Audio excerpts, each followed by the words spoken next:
So it means each and every white person that you talk to, their priority has to be, look, let's wrap up this whole thing about racism once and for all, and let's do it in the next 15 minutes.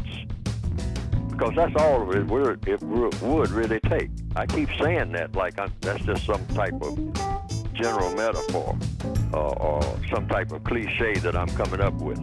No, I'm saying this can be done in 15 minutes. If we would just get to the core of having everybody say how they feel about everything as far as what they are going to do. Not just how they feel. We have been there. Everybody's expressed how they feel. You know, well, I feel that black people, are just not meeting their responsibilities. Well, see, everything is about questions and answers. So when somebody makes a statement like that, well, you black people are not living up to your responsibilities, then you have a question on the board. Okay, wait a minute. Hold it right there. We're not meeting our responsibilities. The question is, what is our responsibility? Well, you should pay more attention to how you raise your children. By doing what? Well, try to raise them in the right way. Right way by doing what? See, you haven't got to the doing part yet.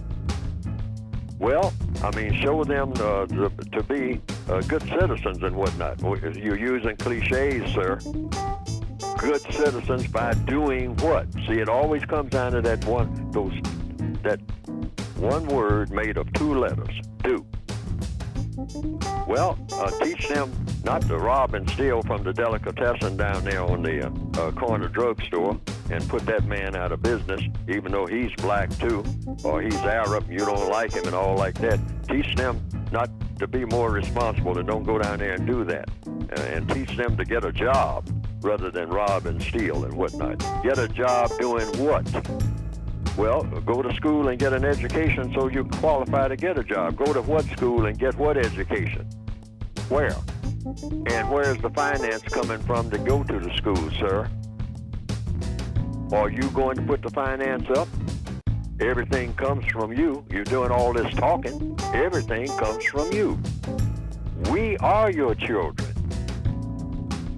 Illegitimate children, of course. But when you say raise your children, we are your children. You took us over. That makes us childlike, boys and girls, which is what you call us. See, this is the way we should be talking at a table. See, it always comes back to the white supremacists because that's what supreme means. Every complaint that the white supremacists make about black people, you say, whatever you're complaining about, me, comes from you. I am your product. You're complaining about what you have produced, sir. You say that, I'm stupid, I'm ignorant, I don't know how to do anything constructive. Well, who has been my teacher other than you?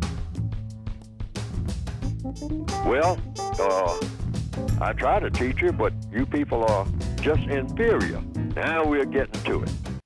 Oh, I'm inferior, meaning what?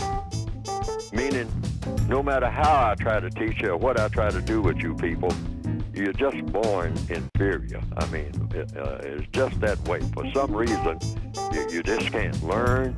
You don't know how to do anything. Everything that you touch turns to a great big mess. If I'm not around here to hold your hand and walk you through everything just turns to nothing. Oh, in other words, I'm completely incapable of ever doing anything constructive. Boy, you got it. You got it. And I just tolerate you because I'm here on the planet with you. And I try to be compassionate. But I really can't do anything with you people because you are inferior by nature. You just can't do it. You can't cut it. Your mind doesn't work that way. All you're good for is just getting in the way of messing up everything that anybody else tries to accomplish. That's all you're good for. All right. That's your conclusion, sir? Yes, that's my conclusion. Okay. Now we're still stuck with that one thing, aren't we? Well, what's that? The doing part. What do you do with people who are absolutely inferior? Now let's wrap this up in about 5 minutes now, because we're getting toward the end, sir.